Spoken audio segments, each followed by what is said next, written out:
So now we're going to go to Stella Perrett, and Stella's a political cartoonist, book illustrator, Britain's most cancelled political cartoonist in 2020. So some of you will know me from Spinster.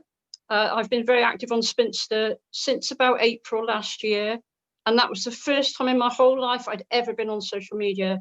So I found the women on Spinster a great support, great encouragement. A lot of you will know that I was cancelled as political cartoonist in Morning Star February last year. So it's nearly a whole year now, and a lot has happened to me in that year, believe me. Obviously being cancelled in public from a role that I'd held for 5 years without the slightest bit of controversy, even though I was doing very controversial cartoons, you know, attacking the monarchy, really having a go at some politicians and so on. Not a whiff of controversy about any of it until I did this cartoon. This is my cartoon called Endgame, which some of you might remember, and it's been repeated all over the world on Twitter at the same time when I had mountains of abuse. My reputation, such as it was trashed around the world. And the Morning Star was forced to apologise for printing it and cancel me. So that's what happened to me approximately a year ago.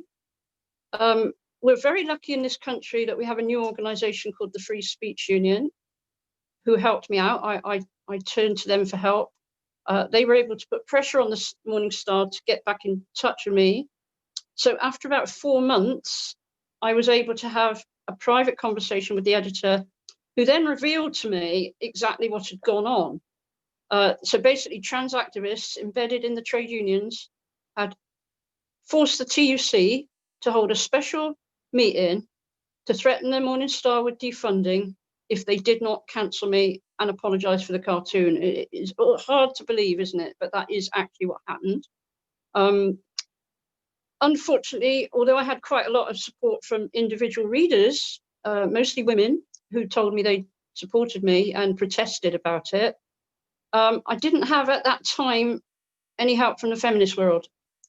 I am going to call out Women's Place UK. Some of you will have heard me mention this before, that they completely supported the Morning Star cancelling me.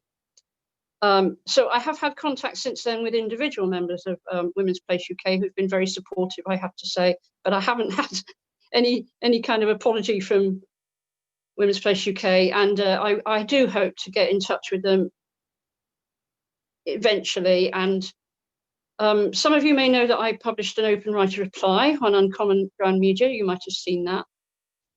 Anyway, so after a while, I began to get much more support in the feminist world. I'm now the weekly cartoonist at a new website called uncancelled.co.uk, which is very strong on the trans issue. They've published a lot of stuff. If you have it, just go to it and have a look back over what they've been publishing. Very strong on women's rights. I've also had a lot of support from various women-friendly websites, such as Uncommon Ground Media, Women Are Human. They've also published my illustrations, my cartoons, and of course Spinster.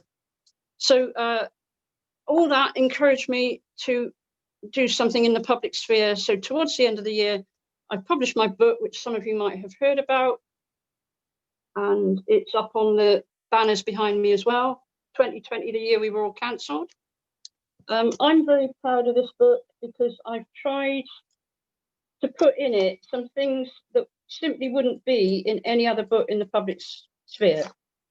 I don't think there was any other cartoon book published in Britain in the public sphere last year that had a Magdalene Burns tribute page.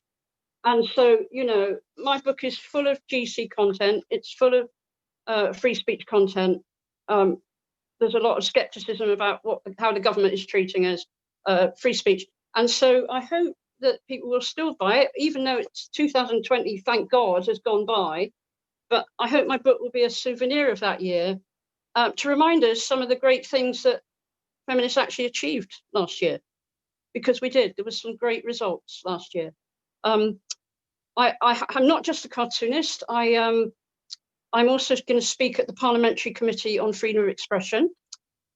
They've got a call out for evidence which ends at the end of January. So allowing for the lockdowns, I expect that committee will be sometime in the spring anyway. I expect to be the only political cartoonist speaking to it, and I will be speaking about my own case, how my cartoon was reported as a non-crime hate incident to the police, which I am still pursuing because the police will not give me any answers. So I'm in the same position Sarah Phillimore was in with Avon and Somerset Police, that we can't get answers about what they hold against us. Sarah Phillimore is also challenging the police, the police college of policing, about how they deal with these non-crime hate incidents, and I've been liaising with Fair Cop UK over that. So yes, I've become much more of an activist. I intend to carry on with that in 2021. Whereas up to now, I've said I'm Britain's most cancelled political cartoonist. My new slogan for 2021 is they didn't cancel a cartoonist, they created a campaigner. So that's my new slogan. You can connect with me on Spinster, at Artist Bristol on Spinster, or you can email me at radicalcartoons@gmail.com. And I am completely available if anybody wants cartoons or designs or stationery logos or anything like that for your campaigns. Yeah, just get in touch with me. I want my artwork to speak for women more over the next year.